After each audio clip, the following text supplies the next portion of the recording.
watching that business grow and hearing that business owner say, oh my God, if it wasn't for you, I wouldn't be where I am today.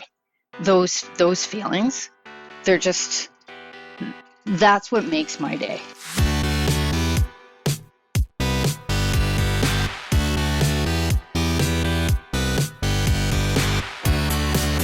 You're listening to The Successful Bookkeeper with your host, Michael Palmer. Listen each week as inspiring guests share their secrets of success to help you increase your confidence, work smarter, and build a business you love. This episode of The Successful Bookkeeper is brought to you by PureBookkeeping.com, the proven system to grow your bookkeeping business.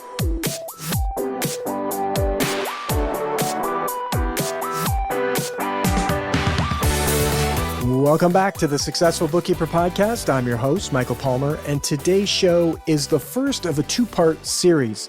It features our guest, who is the owner of Positive Statements, a pure bookkeeping licensee, a former pastry chef, and an avid racing fan. Lora Lonesberry, welcome to the show.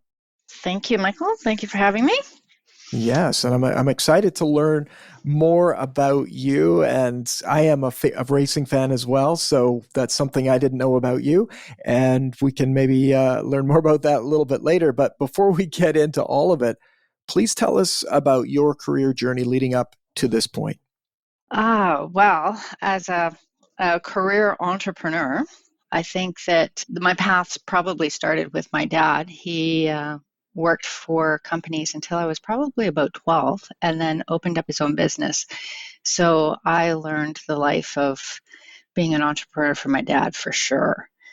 And that sense of self-competition, because everybody believes that you're competing with other businesses and stuff in your industry, but really you're competing against yourself and your own achievements.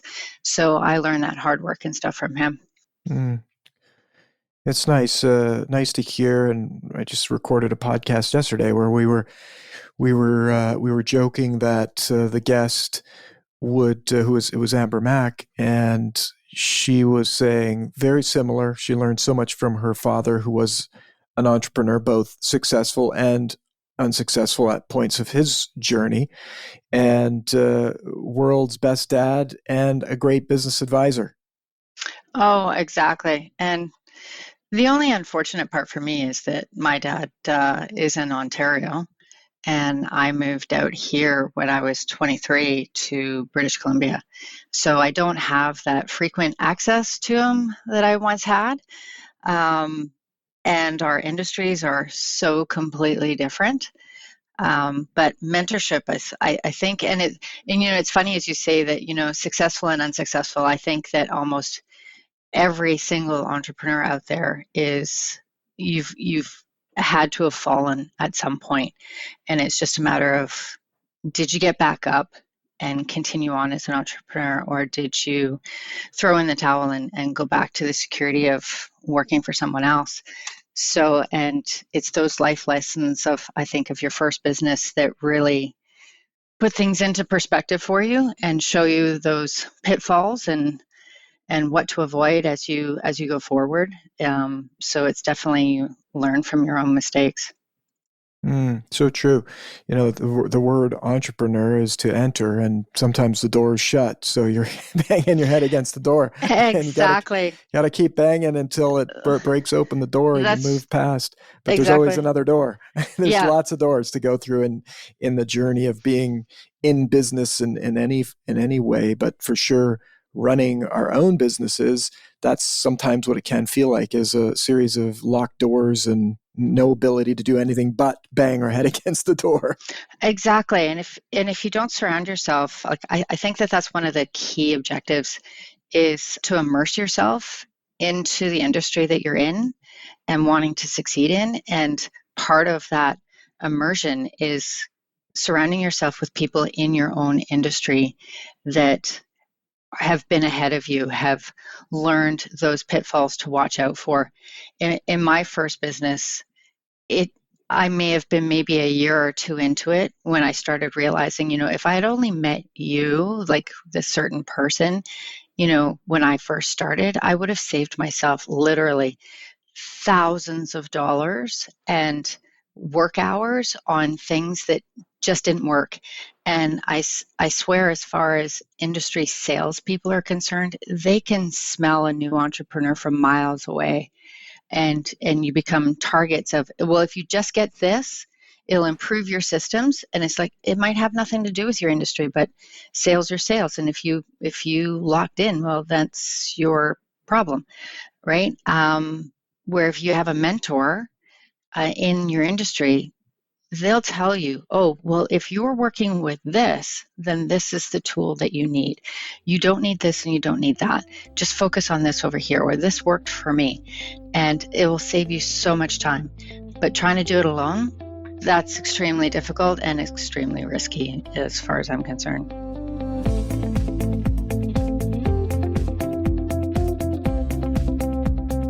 I completely agree. And it's the analogy that I often think about and use for myself is that I am trying to get through these doors. I don't have the keys to all the doors, but the people around me, my job is to find the people with the keys to unlock the next door that might block me. And that's very similar to what you're talking about. I mean, we're trying to go somewhere, trying to do something. And often we can't see it, or we don't value it, perhaps. Like even the example that you said, you met this person, if you would have met them earlier, it would have been thousands and thousands of dollars saved. And yet even that is a gift because you've lived and gone through enough to know the value of the advice that they're giving to you. And many early on don't even have that blessing, if you will, to know how valuable it is to be in a community, perhaps of people who know what they're doing, have been there before, and can share that. So it's kind of that balance of we need to learn the lessons. Sometimes we have to learn them difficultly, but at the same time, if we know enough, let's not prolong that. Yeah, exactly. And that's it. It's the personal thought process of that particular individual, but it's recognizing that you've just stumbled and reaching out for some kind of help, or looking in different, whether it's organizations or government bodies or something that's going to connect you with people that are going to help you out. It's at what point in your stage as an entrepreneur are you going to recognize that's something that you're really going to need to be able to go forward. So true. Now, speaking back to your career journey, you were a former pastry chef, and now you're running a bookkeeping firm. Tell us, how did that happen? Well, the funny part about that is it's actually, I've come full circle. I wanted to be a pastry chef since I was 8 years old. I grew up on a farm near Wonderland. Actually, Wonderland's part of the farm that we lived on. Wow. And not much farm there anymore. Not much farm there anymore, no. It's a blessing, but also your heart kind of sinks when you go back home and there's like nothing there besides the maple sugar historical landmark of my uncle's. They did build a really beautiful hospital on that, very close to that land. Right. So Yeah. that's one thing we can say, is that it's serving thousands and thousands of people around that. But the rest of it is it's everything pushing out to it's to now the part outer of regions. the bigger part of metropolitan Toronto now. But we lived in a farmhouse that had farmhand accommodations and a second kitchen. So I used to cook in that kitchen with my mom, and always wanted to be a pastry chef. But when in school, marketing and accounting was my niche, and I loved it, but not as much as wanting to be a pastry chef. And I got a scholarship for marketing and accounting, and I got into that. And while I was waiting for a spot to open up at George Brown College, and as soon as that spot opened up, I just like jumped out, and my dad's like, "What, are you crazy?" And looking back, I probably was, but I followed my passion, and I got recruited by the Fairmont Hotels while I was doing my work experience from George Brown, and I never looked back. I just traveled from hotel to hotel in that chain and ended up working my way out to BC, where I stayed at the Empress. But in that job, there's the glass ceiling. You're dependent on yourself and what your two hands can create for you. So, 1%, and you pretty much have to be in the States to get into the Food Network. That's really your only way out to climb the financial ladder. So the other point of it is it's so hard on the body that it's not a matter of if you're going to get tendonitis in your hands, it's when. So I ended up getting it in both of my hands, and that's what took me out of the hands-on pastry chef world. My first business was a pastry school. Well, I just kind of jumped from the frying pan into the fire, because as an entrepreneur, and that's where I stumbled, is that I put all my eggs in one basket, which I shouldn't have. And as much as I tried to build the business not on myself and have other instructors teaching classes, eventually it got to that point where people were only signing up for my classes, and it was really a struggle to sign up for someone else's. And you can only work so long. And you hit that glass ceiling again of, do you want to do this forever? And I was getting my equipment from one distributor. And when that distributor closed down, it took my business with it, because I had all my eggs in one basket and I couldn't get Canadian supplies for those items quick enough to stay afloat. So I went back to my roots, and throughout my career, the accounting side of my business was what I really enjoyed. And so with the help of my accountant, I went back to school and finished my accounting and worked for him. And as his business grew, I had started my own bookkeeping company on the side, and he let go of the bookkeeping in his accounting firm, and all of his subcontractors took their clients to set up their own businesses, and we semi-parted ways because we still share clients together. And I came back into this field, and my dad was kind of laughing, saying, "So, how'd that work out?" What'd you say to that? And I just made a face and just kept quiet, right? So, you but need a now, T-shirt that says, "Yes, Dad, you were right." Exactly right. Part right. Yes, part right. I had some yes. lessons I needed to learn, Dad. Come on. That's right. And it's like, I really enjoyed the time of being a pastry chef, and it's very creative and it's very rewarding. And it's more the fame side. Everybody knows you, and you can't travel anywhere without, "Oh, hey, I took a class with you," or they're stopping you on the ferry and that kind of stuff. But in this business, and that was the other lesson that I learned from working with my accountant, is one, I had a chip on my shoulders and figured that I just had a hold of the world, and so wrong. That after I finished school, I figured I could just hang my shingle and start a business. And I agreed that I would stay with him until tax season had finished. Well, that was my lesson there, that I realized how much of a gold mine I had on learning in the bookkeeping accounting industry by staying with him, because it didn't take me very long at all before I started hitting walls of information that I didn't have. Even though I went to school, there was like, okay, I don't know how to do this, I don't know how to do that. He was showing me the ropes and the tricks of how to deal with the CRA, and where those little unwritten formulas are that are going to cause audits and all of that kind of stuff. So I ended up staying with him for 5 years and running my business at the same time, just gathering that information like a sponge, and it was just so worth it.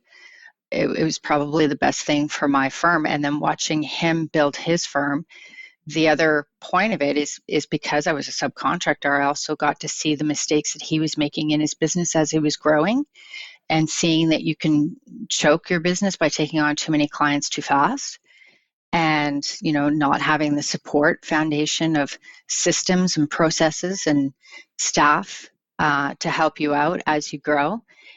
So I learned that from him and watched those pitfalls myself as I grew my business. So that was absolutely fantastic. And now in this field, I also couldn't be an accountant. That short relationship that you have as an accountant with the clients, you can help them as far as their tax planning is concerned, but that's where it stops.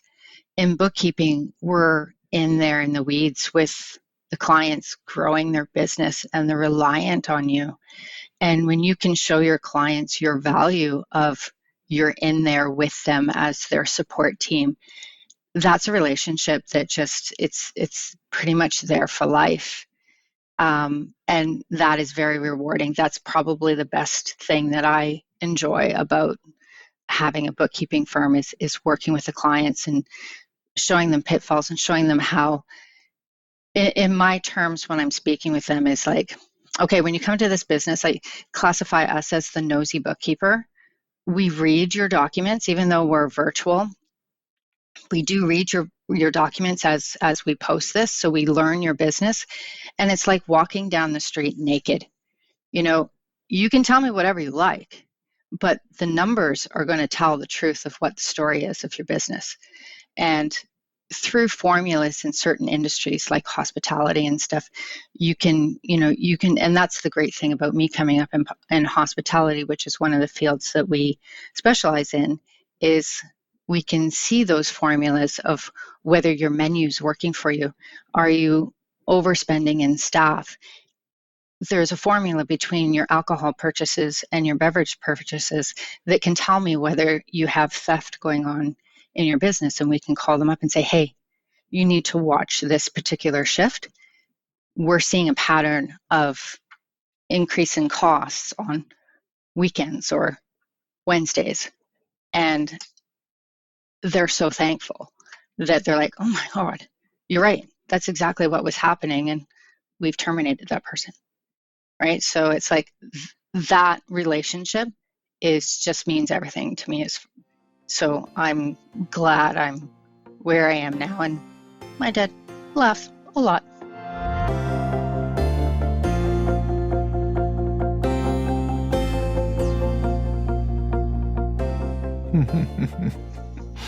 It's so wonderful to hear, and we haven't talked about it on the show in a long time, which is the amount of knowledge that a bookkeeper has about a business, and especially when you have an expertise in a particular industry, where you can provide that kind of knowledge back. How valuable it is.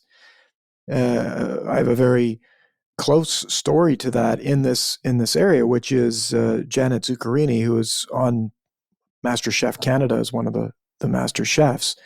She, in her early days running her restaurant, the bookkeeper, just like you, came to her and gave her that bookkeeper knew so much. She only worked with restaurants and she was a great bookkeeper. She knew the numbers, and she said, this is how you have to run your business. You have to run it by the numbers and let the numbers tell you the story. And she followed the advice of that bookkeeper, and now she has a chain of restaurants. They're highly, highly successful and financially solid. She made it through all the pandemic stuff because of the financial foundation that bookkeeper built for her in the early days. She has been able to expand, and she has hundreds and hundreds and hundreds of employees now.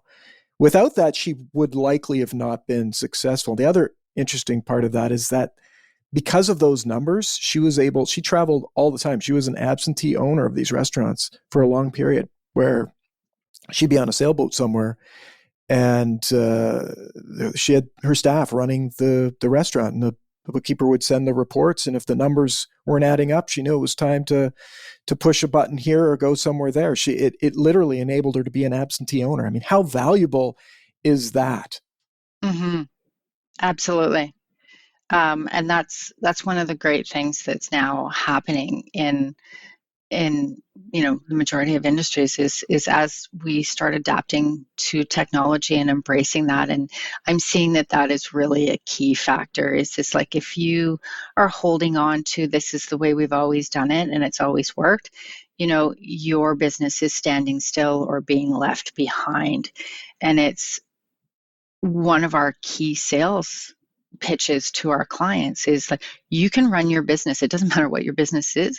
You can now run your business from your phone, from anywhere, any device, anywhere in the world, and still keep your finger on the pulse of your business and see what's going on, whether it's communications or ordering, equipment, or, us essentially spying on your financial performance and, tapping you on the shoulder, say, hey, you need to look at this.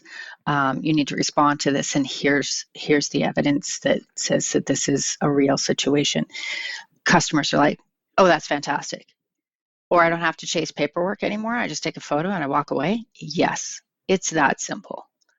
We're now being able to, get the buy-in from the clients and show them the efficiencies. Like that's, as I speak about my first business teaching me not to put all my eggs in one basket, like even as far as my bookkeeping firm is concerned, we don't just rely on bookkeeping. We also do operational consulting and CFO services so that we're not stuck in the ebb and flow of tax season is your moneymaker and then you're, barely making it, or, you have a modest income for the rest of the year and you're totally stressed out for like 5 months.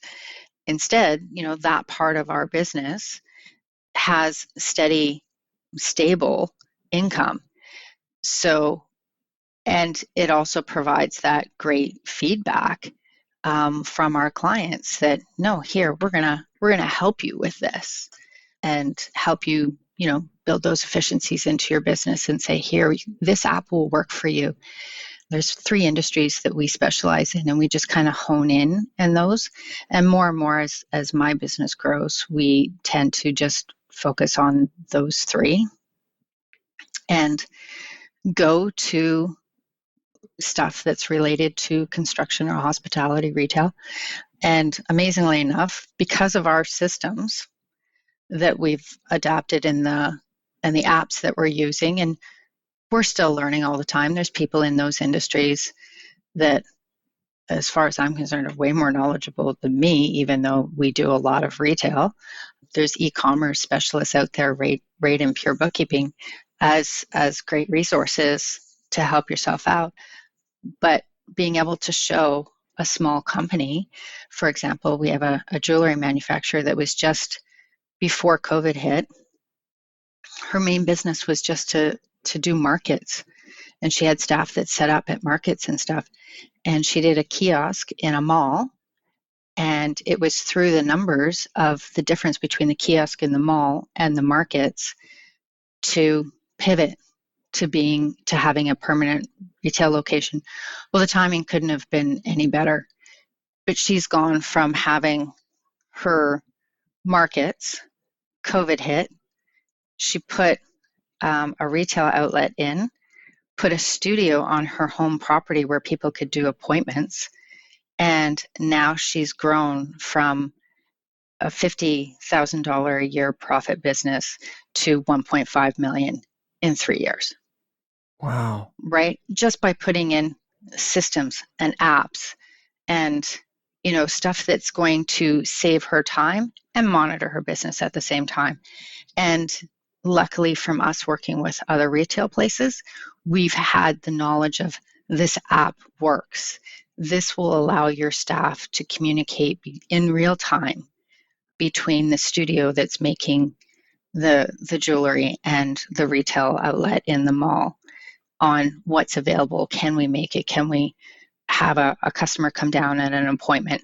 And when will it be available? So now the retail outlets making the sale without the customer walking away because of the apps that they can use to communicate with the manufacturing staff. So watching that business grow and hearing that business owner say, oh my God, if it wasn't for you, I wouldn't be where I am today. Those feelings they're just, that's what makes my day. Oh, makes my day hearing the story. Makes my week. I absolutely love that story, and it just really demonstrates to me the value that you bring to the table. And that's the thing I love about the community of bookkeepers that we have here, is that there's so much we can learn, but there's people like you that have so much to teach and so much to give, and you're doing that to your clients. I mean, it makes me think of an experience I had in a retail situation where it was like the polar opposite to that. And what could be possible if they had a bookkeeper like you that was coaching them and advising them, mentoring them on how to improve not only their finances, but it extends beyond that. It's the apps that you're giving, the advice that you're seeing, what you're sharing with them as you learn, and what you see that works and doesn't work. It for the right people. I mean, some people just are meant to not be successful because they're not coachable, they're not interested, or whatever the case may be. That's their bit. But the people who really want to be successful, without that guidance, they might not be. Exactly. And for us, like, I feel that us as bookkeepers, because every bookkeeper is different, but we have those tools right in front of us, right? It's like the knowledge to help your client is right there in the documents. And it's like you can just concentrate on the numbers and the dates and make sure that it balances, or you can take that one step of interest.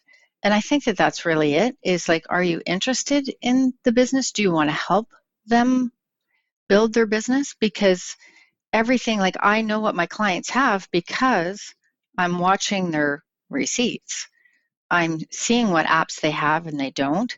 I'm seeing where they're spending their money. I know what their habits are. I can even identify their personal habits. I've got one client that can't get on a BC ferry without ordering a lemon pie.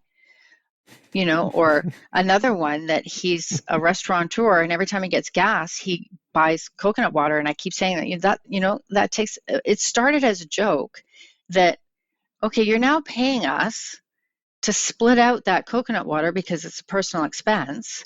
Like, go get a case on your grocery shopping and stop putting it on your gas bill. But those things, like, we write notes in our client manuals on what the personality and is of the family and the business owners. So instead of giving out, because it's one of those, if you give Christmas cards and stuff to your clients, everyone's giving Christmas cards and stuff, and they're getting bombarded at Christmas time. And it's like, so we don't do that. Instead, we celebrate their anniversary of their business, whether they're a sole proprietorship or a corporation. We find out when it was that they started their business. And when it comes to their anniversary, the family with the coconut water, we sent them a case along with congratulations. This is where you were 3 years ago. This is where you are today. And a lot of times they don't even realize it. They know that they feel more comfortable in their business, but they don't realize the milestones that they've created in that 3-year period. So we'll send them a card or a gift basket or something based on what we know about them. One client, he shuts his phone off on the weekends and he doesn't care what happens. Family is everything to him. So instead, and his son is gluten and dairy intolerant, so we sent stuff for the kids that was gluten and dairy free, with sand toys and stuff, because we knew they were going on vacation. And he was just thrilled that this was for his kids and his family instead of just for him. And in his opinion, he only works to provide his family with what they need. So, those tools for us to build relationships with our clients are right there in our hands every day. So it's just a matter of paying attention to how they're spending, on who they are, where they go, and that sort of thing. So I think it's just a matter of paying attention to the details in our own business to grow your business, grow your client's business, and grow the relationship with your client that will keep them as clients, because a lot of times they can be swooned by cheaper prices somewhere else. But because you have that relationship with them and you've caught these situations that they wouldn't have caught before, you're now their security blanket. They're not leaving. No. So you've just stabilized your business at the same time.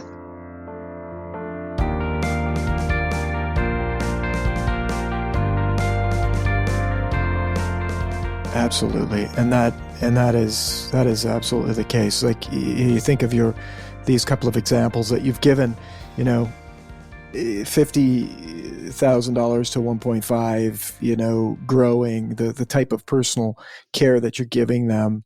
Why would they choose? Some may try, but they'll certainly notice a massive difference when they go to anyone else. And why would they? You're not giving them any reason to really even think about leaving, because you're an essential part to their business, a critical part to the business success.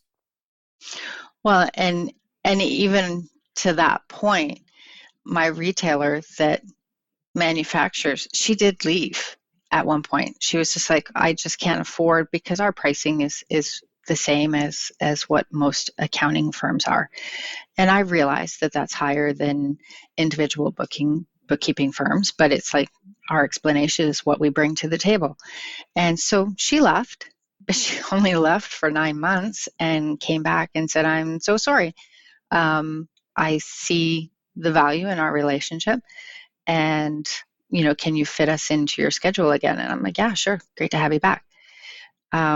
So that does happen every once in a while, but the clients will end up returning, and if they don't, that's your opportunity to look at yourself and say, okay, how did I drop the ball on that client? That's right, and learn and evolve. I'm really curious, you're a pure bookkeeping licensee. What led you to that? Like you have so much business acumen from your past. The work that you're doing is truly remarkable. What was it that had you think that you needed to work with pure bookkeeping? Well, I'm a Canadian professional bookkeeping member as well, and that's how I came across your program. But it was actually the stumble of the accounting firm, watching him just take on any client and not realizing that he didn't have the foundation or the processes to take on those clients, and watching him choke his business out. I'm like, okay, I can't do this. Like, you can see that the things are missing, but at the time I didn't know what was missing or how to help him. And, he falls, we all fall, because we're all employed. And so I think it was either a monthly meeting or a seminar that I was taking that pure bookkeeping came up as one of the features. And it's like, oh, well, if you're a member of professional bookkeepers, you can get a discount on this program. And I'm like, what's this program? And then I just dug into it and I'm like, oh, this is what we need as the bookkeeping department in this accounting firm. If we could get this. And unfortunately, I couldn't get him to buy into it. And I'm like, okay, well, I'm going to show you. I'm going to buy into it. I'm going to take my business to the next level with this program and then show you how effective it works. He's still, later on, he ended up just letting go of bookkeeping altogether, which was probably the best thing for him. But now it's one of our greatest selling points, and he's one of our best advocates of, you need to use positive statements. They have specific processes that you can rely on and save yourself so much time with the working papers, because everything is there, because we have the checklists and everything's done exactly the same way. So you know exactly where to look all the time. So and I hear some people say that, oh, well, the referrals from accountants aren't always that great. They're normally giving us these crappy catch-up files where the client won't listen and won't pay you. I don't have that problem. The majority of the accounting companies that we deal with are, the higher upper echelon of the community, and they all speak in their own network. They all refer us in their network.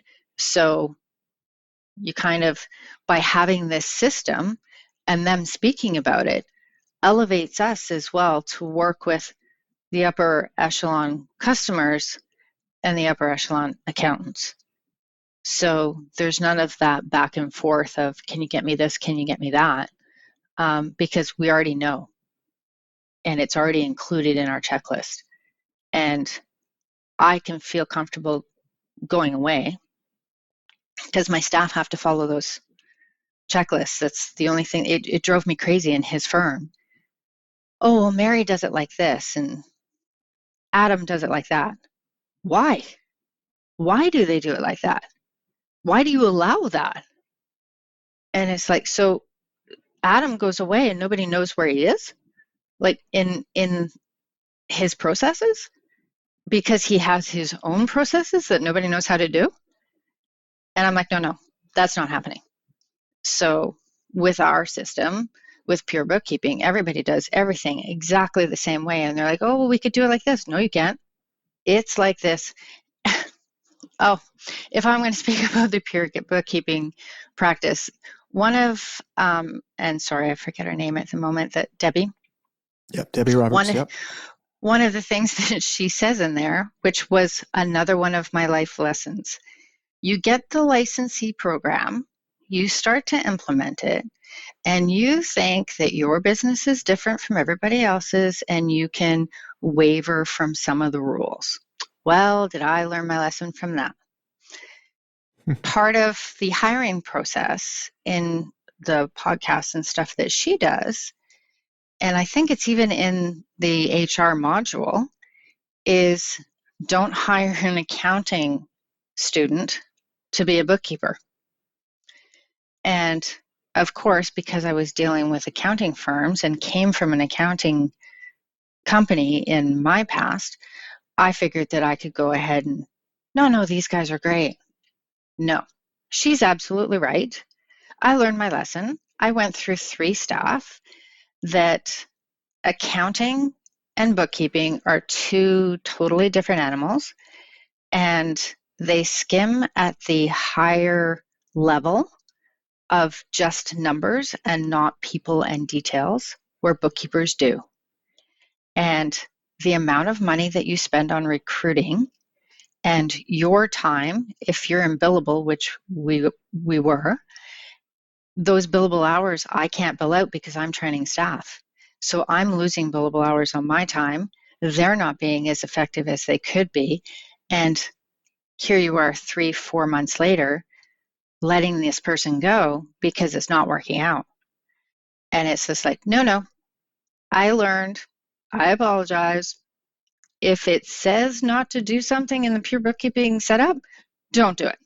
Just take Debbie's expertise, and she's been through it. Follow what she says and just implement it as it is, and things will work out for you. And so that I now do the exact same thing. And when my staff say that, well, we could do it like this, I'm like, nope. If this is the checklist and this is the way it says to do it, then that's exactly the way you're going to do it. And so far, it's worked out for us. That wraps up part 1 of this 2-part series. Be sure to listen next week for the conclusion of this great conversation. To learn more about today's guest and to get access to all sorts of valuable free business building resources, you can go to thesuccessfulbookkeeper.com. Until next time, goodbye.